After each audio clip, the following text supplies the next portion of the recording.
Hi everyone, आजच्या रेसिपीमध्ये तुम्हा सर्वांचं खूप खूप स्वागत आहे. पानाची भाजी बनवणार आहोत. इथे बघा, ही वाळलेली भाजी आहे. मी फक्त पानं घेतले आहेत आणि ज्या ह्या काड्या आहेत त्या टाकून दिल्या आहेत. तर फक्त पानंच घ्यायची, त्याच्यापासून भाजी खूप छान होते. आता थंडीचा दिवस चालू आहे आणि हरभऱ्याचं देखील सीझन चालू आहे, त्यामुळे ही भाजी या दिवसामध्ये नक्कीच मिळते. मस्त मी भाजी साफ करून घेतली आहे. आता मी कुकर घेतला आहे आणि कुकरमध्ये 5-6 तास भिजवून चणा डाळ घेतली आहे. इथे बघू शकता, आपली चणा डाळ व्यवस्थित अशी भिजलेली आहे. चणा डाळ भिजवून घेतल्यामुळे पटकन शिजते आणि मस्त होते भाजी. चणा डाळीचाच वापर करायचा आहे या भाजीसाठी. आता ही जी वाळलेली भाजी होती ती सर्व मी कुकरमध्ये टाकून घेतली आहे. आता आपण इथे 1-1.5 ग्लास पाणी टाकून घ्यायचं आहे. जास्त देखील पाणी टाकायचं नाही, नाहीतर जास्त पाणी टाकल्यानंतर आपली भाजी कच्ची राहते आणि खायला देखील चवदार लागत नाही. त्यामुळं पाण्याचा वापर थोडाच करायचा आहे. थोडंसं चवीनुसार मीठ टाकून घ्यायचं आहे आणि झाकण लावून ह्याच्या 5-6 शिट्ट्या काढून घ्यायच्या आहेत. 5-6 शिट्ट्या काढून घ्यायच्या आहेत म्हणजे भाजी चांगली शिजली जाते. ही भाजी शिजायला जरा जास्त वेळ लागतो, त्यामुळं कुकरमध्येच बनवायची आहे. तुम्हाला हवं असेल तर तुम्ही कढईमध्ये देखील बनवू शकता, पण कुकरमध्ये बनवल्यामुळे पटकन होते. तर आपण भाजी बनवण्यासाठी इथे मी 5-6 हिरव्या मिरच्या घेतल्यात, 8-10 लसणाच्या पाकळ्या आणि थोडंसं मीठ घेतलं आहे. तर मस्त अबडधोबड असा हिरवा ठेचा बनवून घ्यायचा आहे.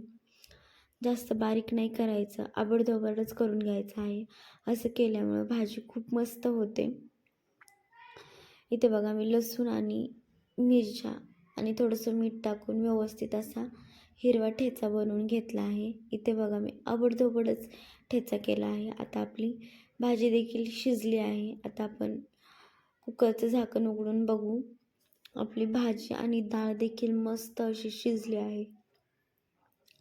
5-6 शिट्ट्या करून घेतल्या होत्या, त्यामुळं मस्त आपली भाजी शिजली आहे. आता भाजी मिळून येण्यासाठी इथे मी 2-3 चमचे बेसन पीठ टाकलं आहे, म्हणजे आपली भाजी मस्त होते आणि आपल्या भाजीला मस्त असा दाटसरपणा देखील येतो.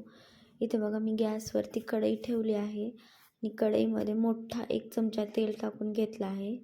एक सुकी मिरची आहे. ही मिरची मस्त फ्राय करून घ्यायची आहे तेलामध्ये आणि जो हिरवा ठेचा बनवला होता तो देखील तेलामध्ये मस्त मी फ्राय केला आहे आणि रंगासाठी अर्धा चमचा हळद टाकून घेतली आहे.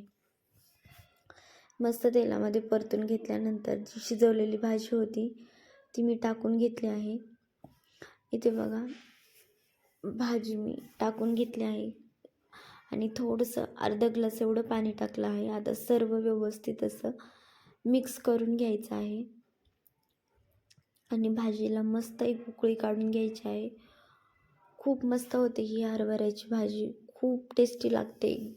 कडक भाकरीसोबत तर खूपच मस्त लागते. तुम्ही एकदा नक्की बनवून बघा. व्हिडिओ जर आवडला तर लाईक करा, शेअर करा, सबस्क्राईब करा आणि कमेंट बॉक्समध्ये मला नक्की सांगा की माझी रेसिपी तुम्हाला कशी वाटते. इथे बघा, आता आपल्या भाजीला मस्त अशी एक उकळी आली आहे आणि मग अशी मला थोडंसं मीठ कमी वाटत होतं, म्हणून मी मीठ टाकून घेतलं आहे थोडंसं. भाजी शिजवताना आणि ठेचा बनवताना देखील आपण मीठ टाकलं होतं, म्हणून इथे थोडंसंच मीठ टाकायचं आहे. तुम्हाला आवडत असेल तर इथे तुम्ही शेंगदाण्याचं कूट 2 चमचे टाकू शकता तुमच्या भाजीच्या प्रमाणे, पण मी इथे 2 चमचे शेंगदाण्याचं कूट टाकून घेतलं आहे आणि आता सर्व मिक्स करून घ्यायचं आहे.